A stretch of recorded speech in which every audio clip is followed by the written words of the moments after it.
네, 반갑습니다. 아시아감정평가법인과 중앙토지부상원을 운영하는 감정평가사 겸 행정사 박상현입니다. 지난 3월 15일 국토부에서는 용인을 비롯해서 총 15개 곳을 국가산업단지 후보지로 결정해서 발표했습니다. 규모가 무려 1200만 평에 달하는 대규모 사업으로서 마치 노무현 정부 때의 혁신도시나 문재인 정부 때의 3기 신도시 같은 그 정권의 트레이드마크성 그 대규모 토목사업을 떠올리게 하는 규모입니다.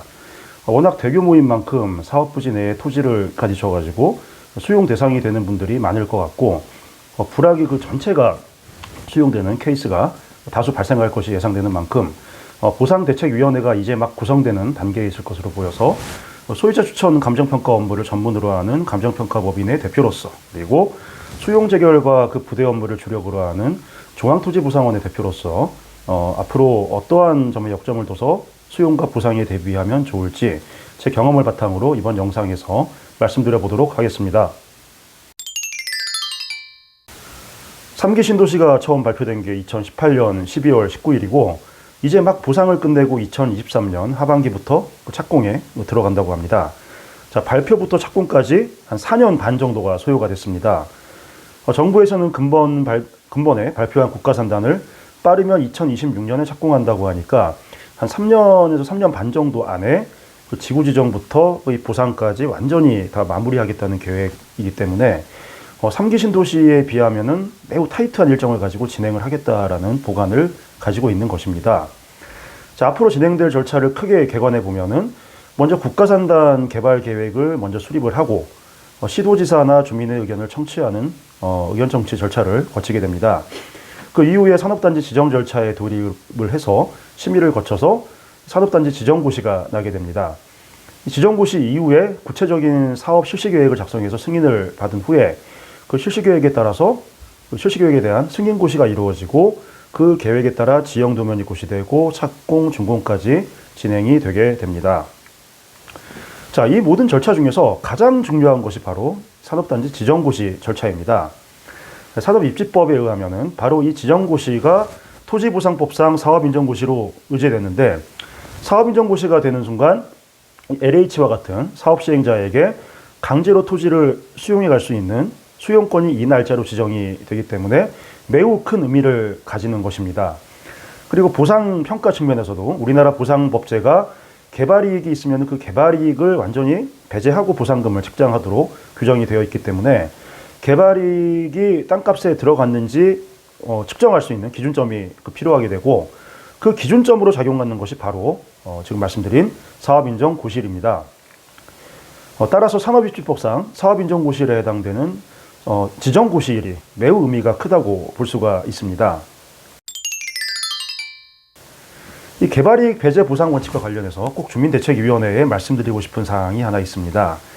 방금 말씀드린 대로 지정고시일이 바로 개발이익을 판단하는 기준점으로 작용하기 위해서 보상을 할 때 지구지정일이 있는 지구지정이 있는 그해 당시의 표준지 공시지가를 기준으로 보상을 하도록 규정이 되어 있습니다. 지구지정이 오래 있기는 힘들 것 같긴 한데 정부 발표대로 패스트트랙으로 사업계획을 수립하고 공청회를 거친 사업부지 같은 경우에는 기습적으로 올 연말에 지구지정이 될 수도 있죠. 이런 경우라면 올해 이미 고시된 표준지, 올 초에 고시가 됐죠. 이 올해 표준지를 기준으로 보상을 하게 되니까 이건 어쩔 수 없을 것 같고, 정부에서 착공까지 3년 반 정도의 기간을 잡고 있다면은 내년도, 즉 2024년에 지구 지정이 될 확률이 가장 높습니다. 그렇게 되면은 내년도에 고시될 표준지 공시지가를 기준으로 보상을 하게 될 것입니다. 그러니까 분명히 내년도 표준지가 고시되고 나면은 각 마을 대책위원회를 중심으로 표준지 공시지가의 상향 민원이 빗발칠 것입니다. 자, 이거 가급적 안 하시기를 권해드립니다. 개발이익 배제 차원에서 우리나라 보상법에서는 사업 부지 내의 표준지 공시지가의 전년도 대비, 즉 2023년도 대비 2024 상승률이 그 사업 부지가 속한 행정구역의 전체의 표준지 상승률 대비해서 3% 이상 차이가 나면은 적용되는 공시지가가 당해년도가 아니라 한 해 더 전년도 것으로 소급해서 적용해 버립니다. 자, 3기 신도시에서 대량으로 이런 사태가 벌어져서 당해년도가 아니라 한 해에 더 소급된 표준지를 적용해서 보상평가가 이루어지는 불상사가 발생했습니다. 특히 올해 2023 표준지가 많이 떨어졌죠. 표준지를 정확히 그 한계점인 그 지역 상승률 대비 3% 이내로 차이 내게 딱 올리는 것도 불가능할 뿐더러 만약 한 해 소급당에서 많이 떨어진 올해 2023 표준지를 적용당하게 되면 결코 유리할 게 없습니다. 그래서 그냥 공시지가 상향 민원은 하지 않는 게 낫다라고 개인적으로는 사견을 전제로 권해드리는 것입니다. 자, 그리고 보상을 도와준다고 상당수의 전문 업체를 표방하는 곳들에서 방문을 할 것입니다. 소유자 추천 감정평가사를 지정을 하셔야 되고 혹시 모를 재결이나 소송을 통해 이미 나온 보상금을 증액을 하려는 분도 굉장히 많을 것이기 때문에 감정평가법인이나 재결 전문 법무법인 행정사를 만나서 얘기를 들어보시는 것은 당연히 필요할 것입니다. 자, 그런데 이들 중에서 컨설팅 업체를 표방을 해서 지작물 조사를 잘해서 책자로 딱 만들어가지고 사업 시행자에게 제출하면 지작물 보상을 제대로 많이 받을 수 있다라고 홍보하는 업체도 간혹 보일 것입니다. 자, 실제 보상금 책정을 담당하는 감정평가사 입장에서 말씀드리자면은 사적으로 지작물 조사를 해서 사업 시행자에게 그 목록을 갖다 바치는 행위 절대 하지 마십시오. 자, 지작물 조사는 사업 시행자가 해야 될 의무인데 법에 나와 있습니다. 우리가 돈을 들여가지고 하면 사업 시행자는 땡큐죠. 매우 고마운 일입니다. 자, 만약 누락 지작물이 있더라도 조서에 지작물이 등재가 안 돼 있는데 실제로 지작물이 있다. 이러한 경우라도 평가사들이 현장에 나가서 이건 누락돼 있네. 다 잡아내가지고 조서에 등재시키도록 조치를 다 취합니다. 그리고 사업 시행자가 부당한 횡포를 부릴 경우에 대책이나 수용당하는 개인 입장에서는 이 부당한 횡포에 항거할 수 있는 가장 효과적인 수단이 바로 지작물 조사 거부입니다. 토지는 그냥 외부에서 딱 봐도 평가가 가능하지만은 지작물은 그 수치도 재야 되고 숫자도 수량도 파악을 해야 되고 그 내부에 건물 내부에 뭐가 있는지를 알아야 조서 작성과 감정평가가 가능하기 때문에 지작물 조사를 거부해버리면 사업 시행자는 매우 깝깝한 상황에 처하게 됩니다. 3기 신도시에서도 토지 보상을 먼저 하고 지작물 조사를 1년 정도 시차를 두고 진행했던 경우가 많습니다. 자, 이렇게 거의 유일하다시피 한 협상 카드를 미리 포기해버리고 사업 시행자에게 그것도 사비까지 들여가지고 정성껏 조사를 스스로 해서 갖다 바친다? 제 상식으로는 도저히 이해할 수가 없는 일입니다. 자, 마지막으로 소유자 추천 감정평가사나 법률 자문 업체를 조기에 선정해서 전문가의 조언을 받아서 수용과 보상에 대비할 것을 권해드립니다. 자, 수용과 보상에 경험이 많은 감정평가사나 변호사 행정사를 지정을 해서 대책이 구성 단계에서부터 보조를 맞추면서 그 추후 구성될 보상협의회에 대응하는 것이 당연히 효과적일 것입니다.